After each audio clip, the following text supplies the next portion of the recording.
오늘의 책은 성공을 퍼뜨려라 스케일링 업 엑설런스입니다.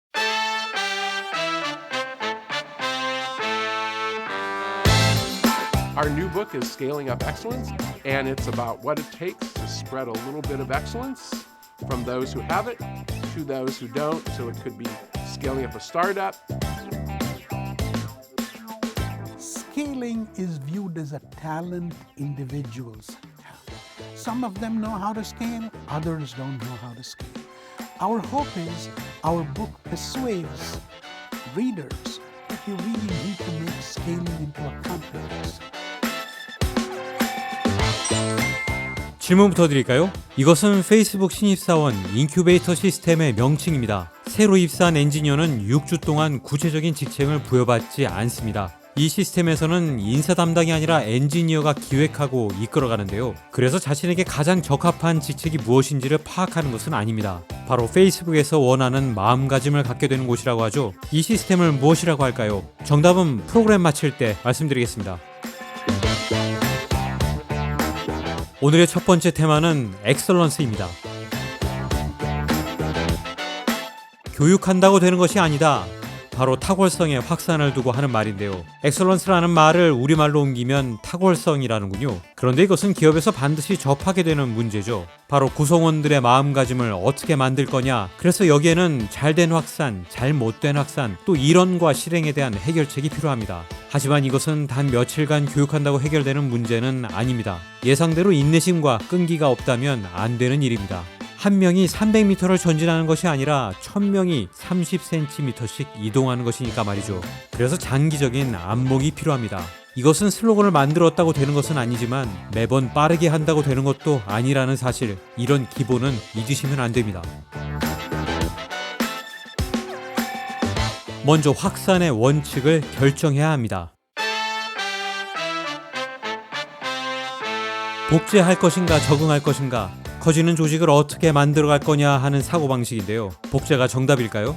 인앤아웃버거와 인텔은 복제로 성공한 기업이죠. 인텔은 신규 공장을 오픈할 때마다 외치는 말은 똑같이 베껴라 라고 하는 것이었습니다. 물론 반대 입장으로 적응이 있습니다. 2006년 중국에 오픈한 홈디포는 원래 do it yourself 철학이었음에도 불구하고 중국에서는 do it for me라고 하는 말로 바꿀 수밖에 없었다고 합니다. 그러니까 복제냐 적응이냐 하는 결정을 내려야 합니다. 보통 기업들은 통제력을 잃으면 탁월성을 잃는다고 생각하기 쉽죠. 이런 생각은 버리셔야 합니다. 그리고 진정한 협력자가 있는지, 그가 새로운 규칙을 만들 수 있는지를 살펴봐야 합니다. 신념과 행동, 무엇을 바꿀 것인가 라는 것도 중요한 문제죠. 이것을 B2B 선택이라고 하는데요. 조직의 혁신을 위해서는 신념을 바꿔야 하는지 아니면 행동을 바꿔야 하는지를 고민해보는 겁니다. 왜냐하면 신념이 행동의 원인인지 혹은 결과인지를 놓고 오랜 논쟁이 있었기 때문인데요. 결론은 선순환 구조를 만드는 것입니다. 다시 말해서 신념을 바꾸든 행동을 바꾸든 상관없다는 것입니다. 페이스북은 입사 초기부터 이런 것을 염두에 둔 특별한 시스템을 만들어서 운영하고 있는데요. 바로 부트캠프입니다. 새로 입사한 엔지니어들이 6주 동안 구체적인 직책을 부여받지 않고 생활하게 되는데요. 이것은 자신이 어떤 마음을 가져야 하는지를 알게 되는 시스템이라고 합니다. 탁월성을 확산하는 데 중요한 것, 바로 위험 요소를 피하는 것입니다. 첫 번째는 인지 과부하를 줄이는 것입니다.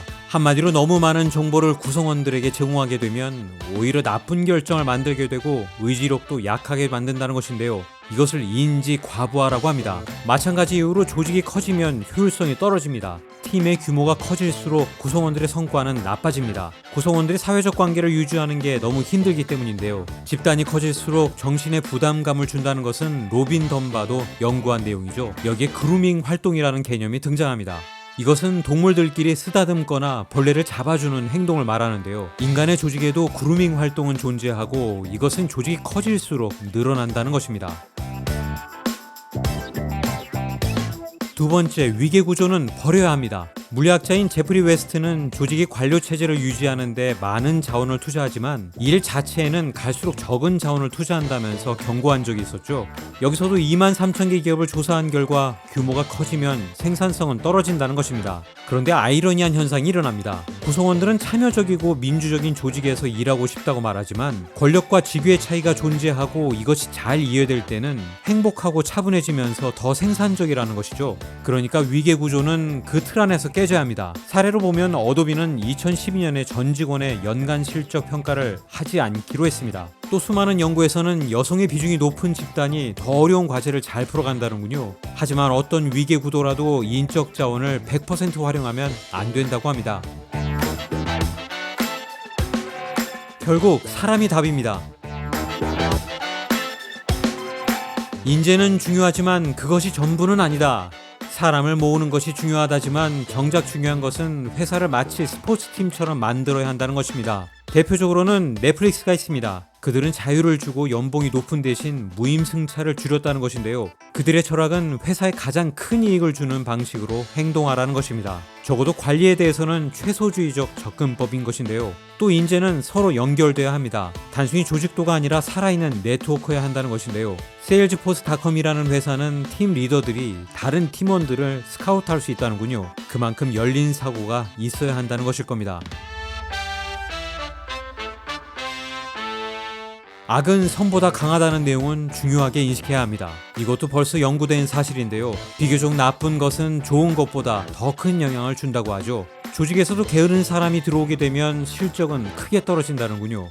인센티브 제도도 나쁠 때가 있습니다. 뭔가 좋은 행동을 만들려고 했지만 결과적으로 나쁜 행동을 만들게 된 것들을 말하죠. 이럴 때는 두 가지 경우입니다. 인센티브가 명확하고 올바른 일을 하기보다 더 쉬운 일을 택하도록 부추기는 경우죠. 보통 기업에서는 이럴 때 나쁜 징후들이 먼저 나타나게 됩니다. 책임에 대한 두려움, 사회적 배제에 대한 두려움, 익명성, 부당하다는 느낌, 그리고 무력감입니다. 이런 감정들이 보이게 되면 긴장하셔야 합니다. 마지막으로 새로운 방법도 하나 알려드립니다. 미래를 정확히 예측해야 한다. 확산이 좋기만 한 것은 아니라는 말이죠. 새로움이 항상 개선인 것은 아닙니다. 성장이 반드시 진전은 아닙니다. 때로는 기다려야 할 때도 있고 방법이 없을 때도 있는 법이죠. 성공한 기업들은 대체로 필요할 때까지 직원을 늘리지 않습니다. 그래서 미래를 정확히 봐야 한다는 것인데요. 사전 부검 기법이라는 것이 있습니다. 중대한 결정을 내릴 때 1년 후를 상상하고 실패했을 때와 성공했을 때를 그려보는 것입니다. 이때 각각 성공한 이유와 실패에 대한 이유를 적고 그 근거를 분석하는 방법인데요. 이런 방법은 적어도 과도한 낙관은 하지 않게 도와준다고 합니다. 사람들은 보통 가능성은 배제하고 실패와 좌절은 과소평가한다는 사실 잘 알고 계실 겁니다. 정답을 말씀드릴 시간이죠. 정답은 바로 부트캠프입니다. 페이스북의 신입사원 인큐베이터 명칭인데요. 6주 동안 직책을 부여받지 않고 생활한다고 합니다. 원래 페이스북은 비좁은 사무실에서 저커버그와 일을 했는데 회사가 커지면서 모든 직원들에게 영향을 줄 수 없었다고 판단하고 이렇게 만든 시스템이라고 합니다. 제가 오늘 말씀드린 책은 성공을 퍼뜨려라 스케일링 업 엑셀런서였습니다. 저는 다음 주에 다시 찾아뵙겠습니다. 고맙습니다. 이동우였습니다.